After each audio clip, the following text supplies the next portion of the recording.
What's up, YouTube? Pastor Bob.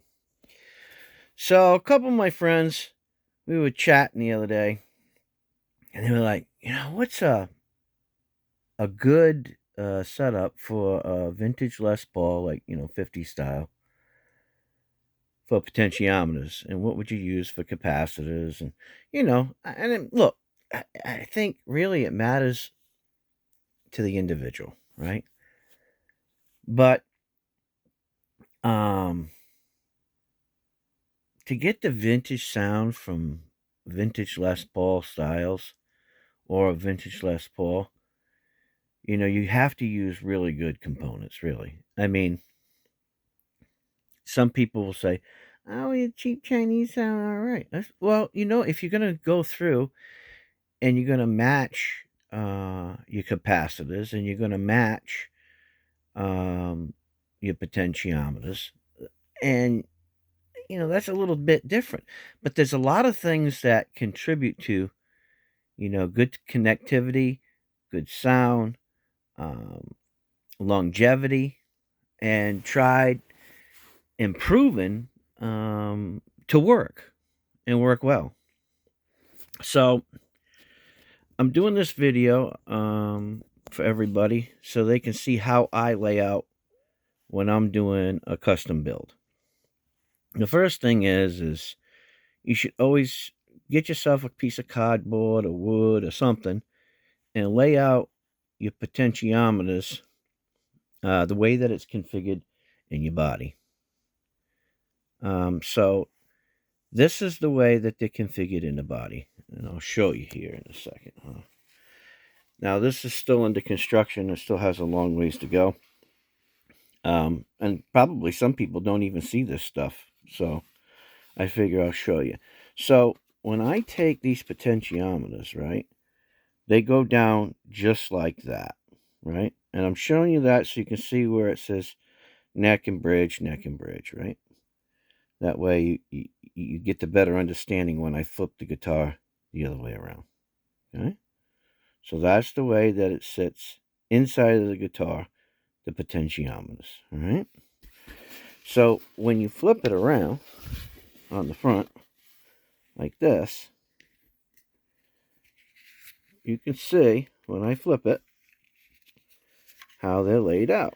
Right? They're laid out just like that. Okay? Let me flip it again so you can see. Just like that.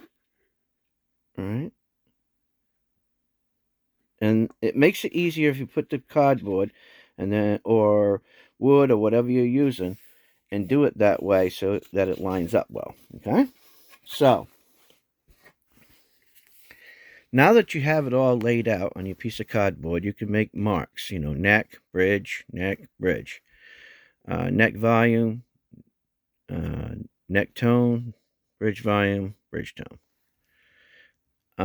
It makes it so much easier when you're laying it out. And to solder it, you make your soldering points. Now, there's different people that do this differently. Okay? Some people take and they cut a piece from here to here and solder it. A piece from here to here and solder it. And a piece from here to here to solder it. Okay?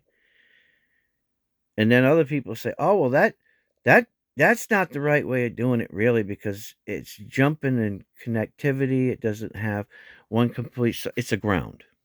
Okay, this is a grounding circuit. All right, but I've always found that if you just take one piece of wire and you lay it out here, and then you figure out what the length is that you need to ground your bridge, because this is what this wire right here is. This is the ground, a ground to your bridge. You have to have that, by the way. And you want a little extra because I see some people just put a little itty bitty piece there, you know, to hit metal, to ground it out. That's not the way that I like to do it. Um, it just, it's just trouble, right? It's an accident waiting to happen. You get bad grounding issues. Always give yourself extra wire.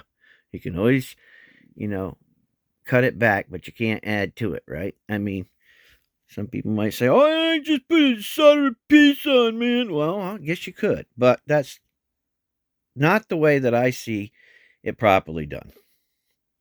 So, um, some people like to get all fancy with the solder and make it all pretty. Man, look, here's my thing. I put it on there so that I know there's enough on there, right? And that I know that it's not a cold solder joint. Cold solder joints cause a lot of problems when you're building guitars or fixing guitars. And sometimes you can find that, you're having issues because of bad grounds. So check those grounds. Make sure that everything's soldered properly. And another thing is color code. I always color code things. So um, some people don't color code. I I like to. I just I just think it's appropriate to color code. Makes it easier on yourself, and that way you're not worrying about, oh, I got 3 black wires running here. Which black wire goes to what point? So don't confuse yourself, right? I mean, we can easily confuse ourselves. So what we have here is these 2 wires, right? So this one goes to the 3-way toggle switch, right? I I mean, I recommend a Switchcraft. They've been around for years. They're tried and true. They're proven. There's some that are made in Taiwan that are really, really good ones too. I mean, it's really up to you. Um, but you put something good in. Do your research. There's plenty of different ones out there that are really good ones that last a long time. I mean, that's pretty much it. So you have one for the neck side and one for the bridge side. And then this wire here, okay, it goes from your input jack or your output jack, whatever way you want to look at it, the input for your guitar cable, and it runs from the jack to the center point of where these two. So one of them is going to go to the left side, one of them is going to the right side, and this wire here goes in the center, and it goes back to your jack, okay, where your guitar cable hooks up. This little short wire here also runs to the jack to the ground side, and so that's how I set it up. Now, if you're wondering what kind of capacitors these are, my last name's Cornell, and I know people are just gonna go, "Oh, you did it because your name." No, I did it because they're good capacitors. These are vintage, new old stock WMF 1547 capacitors. Okay, they're matched 10%. Okay, 0.047 microfarads. So they're really, really good caps. They're really, really hard to find, and I've used them in several of my vintage builds, and they've always been good. And I had a luthier friend of mine turn me on to them years ago, and they're getting hard to find, and they're getting more expensive. So, but there's Mallory caps, there's orange drop capacitors. I mean, really, the thing is if you match them up, 0.022 microfarad or 0.047 is basically what is used in an LP application. Martin's a little different. It's whether you're putting your tone in front or behind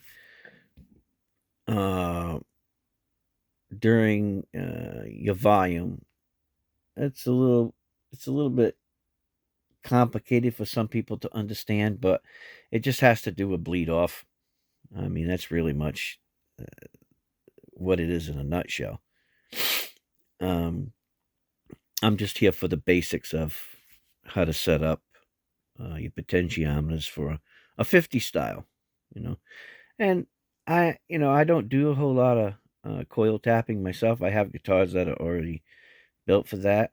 When I build it, the way I've been building them since I started building single cut style guitars. I mean, if somebody wanted a, push pull coil tap, or, split the coils or whatever, I mean, I can do all that stuff. All I gotta do is pull it up, I mean, and I always go by whatever the manufacturer recommends.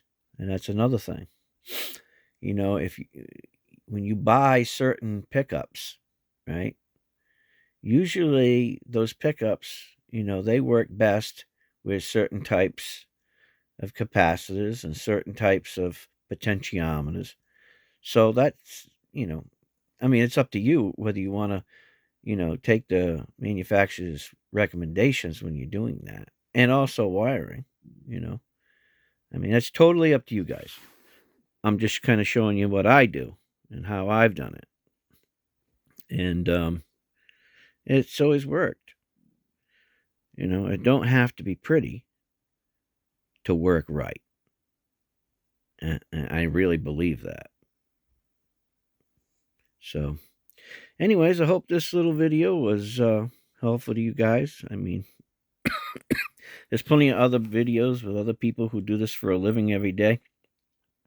I don't do it for a living every day. It just so happens that I'm doing 10 more single cut style guitars over the next 5 years.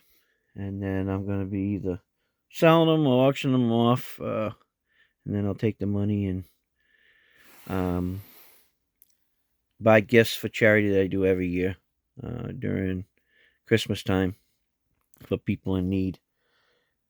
Otherwise, I don't usually build guitars for the public. I only do it for friends and family. I don't need to do it. I don't need to make the money, and it takes me so long to do them. 6-8 months, and I don't know. It's just how I am. It's how I am when I build guitars, because I'm so, it takes me so much time, and I got so many other things to do. I don't deem it important anymore just to do it. But to help people who are in need, absolutely. I don't have a problem doing that. There's more benefit that I find from spending hours and hours and hours and hours of my time to build something, and somebody buys it for the right reason, and there's appreciation for the fact of why I built it.